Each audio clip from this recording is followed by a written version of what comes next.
El primer concepto que vamos a ver de que se desprende de la métrica de Friedman-Robertson-Walker que ya estuvimos analizando es el concepto de redshift o corrimiento al rojo. Es muy importante porque la mayor parte de la información que obtenemos de los objetos en el espacio es a través de la luz. Por lo cual es importante saber cómo se comporta un fotón en un universo isotrópico y homogéneo que se encuentra en expansión. Eh, para ello vamos a recordar primero que podemos definir la métrica de Friedman-Robertson-Walker en términos del tiempo conforme y de la distancia comóvil. Y en este caso vamos a pensar que estamos trabajando con un fotón que viaja desde el pasado hacia el presente, hacia donde estamos nosotros, y vamos a tomarnos a nosotros como el origen del sistema de coordenadas. Y vamos a pensar que el fotón fue emitido desde una posición RE de emisión. Nos va a interesar entonces la parte angular de la métrica, solo la parte dada por el tiempo conforme y la distancia comóvil. Recordemos además que un fotón viaja por geodésicas nulas, lo que implica que ds es igual a 0. Y por lo tanto, vemos inmediatamente de la métrica que se debe cumplir que d tau es igual a dk, o la diferencia en el tiempo conforme es igual a la diferencia en la distancia comóvil. Ahora bien, recordemos acá abajo tenemos la definición de tiempo conforme. Como les decía, vamos a suponer que nosotros estamos en el tiempo t0, nosotros estamos en el tiempo del origen y que el fotón fue emitido en un tiempo te. Entonces, en lugar de tener t0, vamos a tener un tiempo de emisión te. Por lo tanto, es obvio que nos va a quedar el tiempo propio, el tiempo conforme del tiempo propio t0 menos el tiempo conforme del tiempo propio de emisión. Por otro lado, recordemos que la definición de la distancia conforme viene dada por esta integral esencialmente. Que en este caso nosotros, como les decía, vamos a estar en el origen, vamos a definir que nuestra posición es el origen y vamos a tener una distancia, una posición de emisión en RE. Por lo tanto, vamos a tener la distancia comóvil de RE menos la distancia comóvil del origen. Y como nosotros, por la definición de origen, esto se reduce esencialmente a la distancia comóvil de la posición de emisión de RE. Ahora bien, recordemos que la luz esencialmente se comporta como ondas, entonces imaginemos que el siguiente pico de la onda está en un delta de T0. Entonces vamos a tener el tiempo conforme de T0 más delta de T0 o de observación, del tiempo de observación más el delta en el tiempo de observación, menos el tiempo conforme del tiempo de emisión más el delta en el tiempo de emisión, donde ese delta es esencialmente el periodo de la onda de luz que estamos observando. Y bueno, eso se reduce eso es igual a la distancia comóvil de RE, de la posición de emisión. Ahora bien, si combinamos estas dos ecuaciones, podemos escribir entonces esta ecuación de aquí abajo. Vamos a tener, es la combinación de las dos ecuaciones de arriba claramente. Donde de un lado dejamos todo lo que está en términos del tiempo de observación y del otro lado dejamos todo lo que está en términos del tiempo de emisión. Ahora bien, en general, el periodo de la onda va a ser mucho más mucho más pequeño que el tiempo propio de emisión y igual que el tiempo propio de observación. Por lo tanto, podemos escribir a partir de la definición del tiempo conforme, podemos escribir esta expresión de aquí, donde esencialmente nos va a quedar que el periodo de la onda al tiempo de observación dividido por el factor de escala al momento de observación va a ser igual al periodo de la onda en el tiempo de emisión dividido por el factor de escala en el tiempo de emisión. Entonces, esto evidentemente despejando de un lado los factores de escala y del otro lado los periodos de la onda, nos queda una expresión de este tipo. Y eso se traduce a estas frecuencias o a estas longitudes de onda, simplemente por las definiciones de frecuencia y de longitud de onda. Y es aquí donde introducimos el parámetro de redshift, donde decimos que el redshift, por definición, va a ser a la diferencia de la longitud de onda del momento de observación menos la longitud de onda de emisión, dividida por la longitud de onda de emisión. Y eso se puede escribir también de esta forma, donde esencialmente 1 más el redshift es igual al cociente de la longitud de onda de observación dividido por la longitud de onda de emisión, o igual al cociente del factor de escala del tiempo de observación dividido por el factor de escala del tiempo de emisión. Ahora, nos damos cuenta entonces que el redshift es una herramienta muy poderosa porque nos da una conexión directa con el factor de escala esencialmente. Y recordemos que el factor de escala es esencialmente lo que mide la historia de expansión del universo. Esencialmente nos dice cuánto ha crecido el universo desde que comenzó su expansión. Ahora uno se pregunta, la primera pregunta que surge es, ¿cómo sabe uno la longitud de onda del momento de emisión? Esa sería la pregunta fundamental. Y bueno, la respuesta a eso es que lo sabemos porque conocemos las transiciones atómicas o moleculares en el espectro de los objetos que estamos observando y podemos identificar estas características en el espectro observado. Las vamos a identificar corridas hacia el rojo. Notemos que en un universo en expansión, debido a este cociente, debido a que el factor de escala del tiempo de observación va a ser siempre más grande que el factor de escala en el tiempo de emisión, las características en el espectro siempre van a estar corridas hacia el rojo. Mientras que si el universo estuviera en contracción, esto es que el factor de escala en el tiempo de observación fuera más pequeño que el factor de escala en el tiempo de emisión, las características en el espectro estarían corridas hacia el azul. Entonces, esa es la importancia, digamos, de conocer el espectro típico de objetos astronómicos, porque de ese modo podemos identificar las características espectrales que nos interesan y de ese modo saber el redshift al que se encuentra, ese objeto. Y esa redshift nos va a decir esencialmente cuánto ha crecido el universo desde el momento en que la luz se emitió hasta el momento en el que estamos observando esa luz. Así que es de una relevancia increíble este parámetro. Es uno de los parámetros más importantes que tenemos en todo el estudio de la cosmología. El siguiente concepto que vamos a explorar es el de las velocidades peculiares.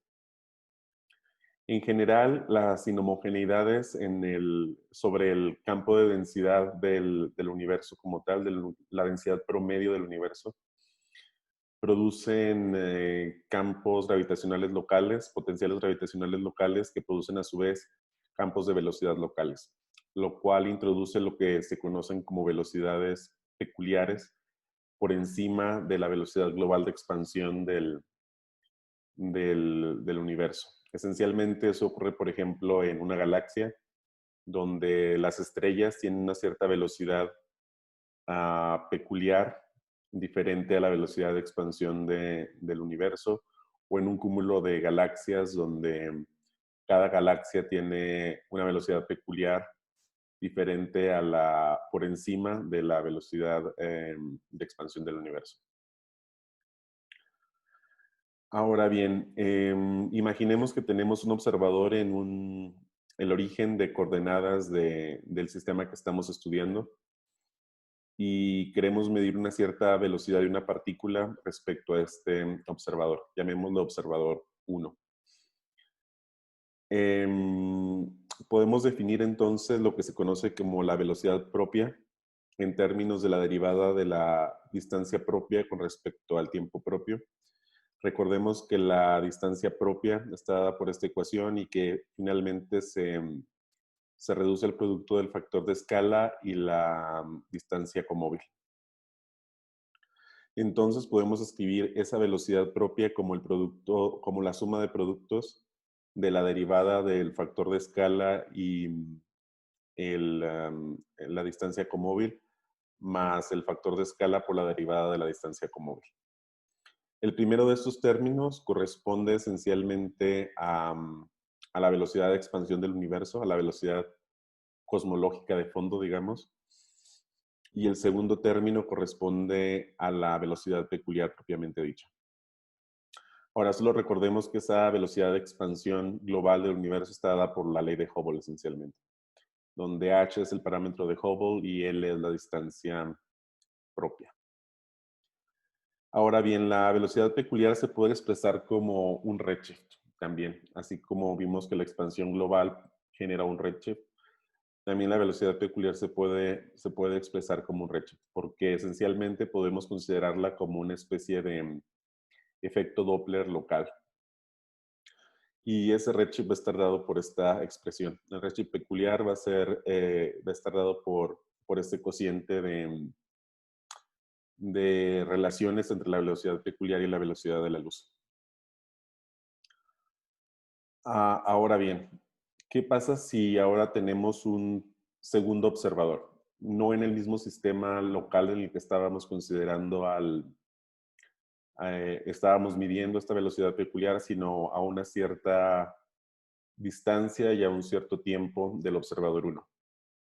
Entonces, ¿cuál sería el redshift que mide este observador? El redshift de observación, digamos. Digamos que este es el observador 2. Pues bien, al final de los cálculos nos daríamos cuenta que esencialmente ese redshift va a ser el cociente de la longitud de onda que mide este observador 2, en su marco de referencia, y la longitud de onda peculiar, que correspondería a la velocidad peculiar de la partícula a la partícula en cuestión. Correspondiente, por lo tanto, a esta expresión para el redshift peculiar. Ahora bien, esto se puede expresar también como el producto de estos dos cocientes. Por un lado, el cociente de la longitud de onda que mide el observador 1 y la longitud de onda de la partícula propiamente, la longitud de onda peculiar, llamémosla así. Y por otro lado, el cociente de la longitud de onda 2 y la longitud de onda que mide el observador 1. El observador 1, recordemos, es el observador local, digamos, donde está ocurriendo el fenómeno, y el observador 2 está en otra posición diferente, en otra posición y tiempo diferente. Ahora bien, nos damos cuenta que este segundo término es esencialmente la expansión cosmológica, es esencialmente el redshift cosmológico.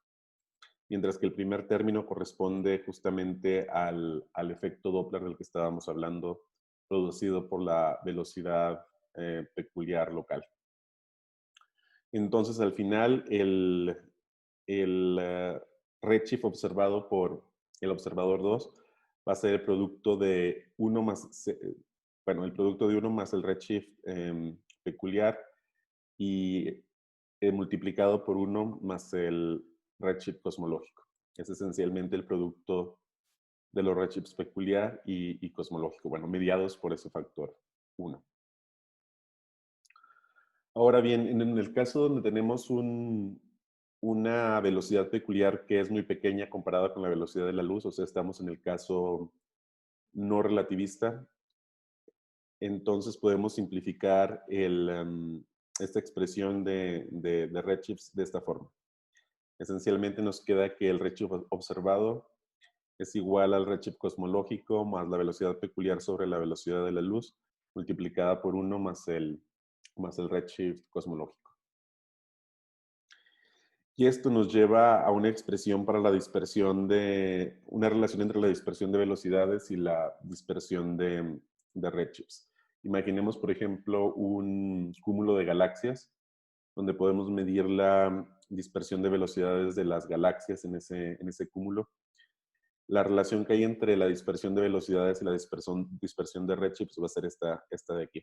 Esencialmente vamos a tener que la dispersión en redshift hay que multiplicarla por la velocidad de la luz sobre 1 más el redshift para recuperar la dispersión de velocidades.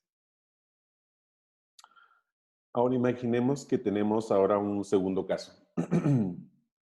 En este segundo caso vamos a tener de nuevo un observador 1 que está cerca del objeto, la partícula que lleva una cierta velocidad peculiar, pero el observador 1, pero no vamos a medir esa velocidad peculiar respecto al observador 1, sino que queremos ahora medir esa velocidad peculiar va en la dirección del observador 2, que no está junto a la partícula en cuestión. Entonces, el observador 1 esencialmente actúa como un observador pasivo que ve pasar la partícula hacia el observador 2 y no hay ninguna aceleración entre el observador 1 y la partícula en cuestión. Solo sirve de referencia, digamos, el observador 1. En este caso, lo que queremos ver es cuál es la diferencia entre las velocidades que mide, entre las velocidades que mide el observador 1 y el observador 2. Entonces, este delta V es igual a la diferencia entre la velocidad que mide el observador 2 y el observador 1. Y al final nos vamos a dar cuenta que esa diferencia tiene que ser, al final, esencialmente la relación de Hubble, digamos, para la distancia la distancia propia entre los observadores 1 y 2.